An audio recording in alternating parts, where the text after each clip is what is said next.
Ralph, how long were you with the CIA? I was with them 25 years. I joined in 1952. I retired in 1977.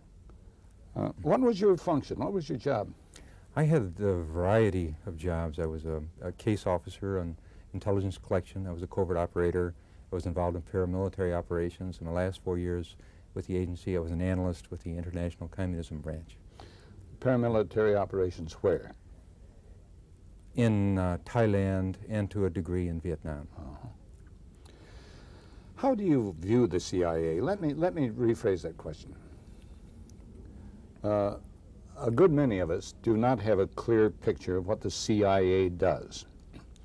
I think many of us believe it is an intelligence gathering agency, that it gets information, that information becomes intelligence, and then it passes it on to key areas in the government. Is that an accurate impression? No, it isn't. It's my view, and it's supportable by all the evidence we can see in the Church Committee report and the Pike Committee report and other collateral information. The CIA is not an intelligence agency. It's a covert action agency. Covert action being overthrowing or supporting foreign governments. Another part of covert action is disinformation. And the American people, in my estimation, are the primary target audience of the agency's disinformation operation. And I view Vietnam, the entire Vietnam War, was brought to us, sold to us, by agency disinformation operations. When I say us, I mean the American people. Well, that had to be done, of course, through the press. Yes. How else would one reach the American public? Well, how does the CIA develop its relationship with the press? Well, it happens on many levels in many different ways. It could be a director of agency contact with a publisher, or it could be a lower-level agency employee with a lower-level person, or managing editor, per se, or it could be hiring agency people, and placing them in the news organization, or it could be giving information to a reporter and winning his goodwill. It could be just a friendship sort of basis.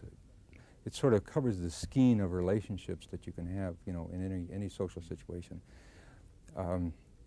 This relationship demands participation on the part of the press, though, does it not? Oh, of course. Well, how does it participate? It can participate in many ways. It can publish articles that the agency wants published. Knowingly publish it because the CIA wants it done, or unknowingly? Yes. Well, both. Knowingly most of the time, I would guess. And sometimes the information is passed to a reporter as valid information, a good scoop, if you will, when it's just planted propaganda. So the agency uses the press in numerous ways to achieve its, what I call, illusion-building properties. When you were with the CIA in Vietnam, did you have any direct connection with the press? No, I didn't. I do know of the case of the press in Saigon in the early 50s, where they were meeting directly with Colonel Lansdale. 5 members of the most prestigious newspapers in the United States were meeting with Colonel Lansdale, the agency's man in Saigon. And how often would they meet? Quite frequently. I don't know the exact frequency. But you will look at the press coverage for that era, and you'll find no mention of agency activities in the press. Yet the agency was totally responsible for the creation of the Diem regime.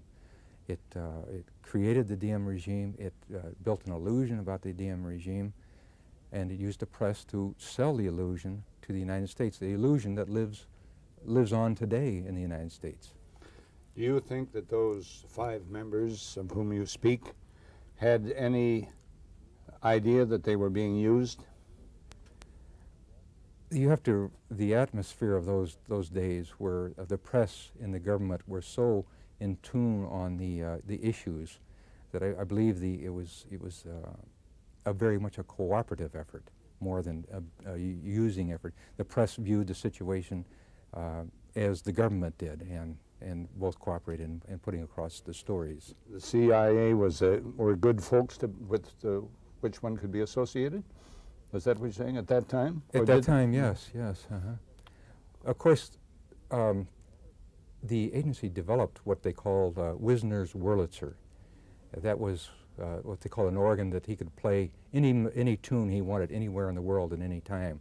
Supposedly they owned one newspaper in any country of the world, and whatever articles they want run, whatever themes that they wanted to propagate, all he had to do was just press the right buttons, and those articles and themes would come up in those countries. I think we'd like to know who Wisner was. Wisner was a former deputy chief of the operations branch of the CIA. I see. And he created the Wurlitzer. He created the Wurlitzer. And we find now, this came under the corporate action staff of the agency, and from recent information, William Casey is concentrating all his efforts in rebuilding the agency in developing the corporate action staff. That's the staff that develops in international organizations, international press organizations, international organizations of all types, that penetrates press, religious, academic institutions here home and abroad. This is where he's concentrating the rebuilding effort. Why does the CIA do this? What is the objective of the CIA when they put out disinformation, when they, you might say, co-opt the press? One function of the agency, is noted by the Church Committee, is to create an international anti-communist ideology. Well, it's my thesis, the reason you want to create this international anti-communist ideology is so that when you go down to Nicaragua and you want to overthrow the government of Nicaragua, well, you can't justify to the American people going down there and overthrowing that government unless you can link it to a greater threat. It's just a little insignificant nation. But if you can link it to a greater threat, then you're justified in overthrowing it. And that's exactly what's happening in Nicaragua. It's not the Nicaraguans fighting to sustain the way of life that they want. It's the Cubans or the Soviets and Cubans who are supporting this regime. And we are therefore, by working against the Nicaraguan government, we are actually thwarting the plans of the Soviet Union. That justifies our actions in that country.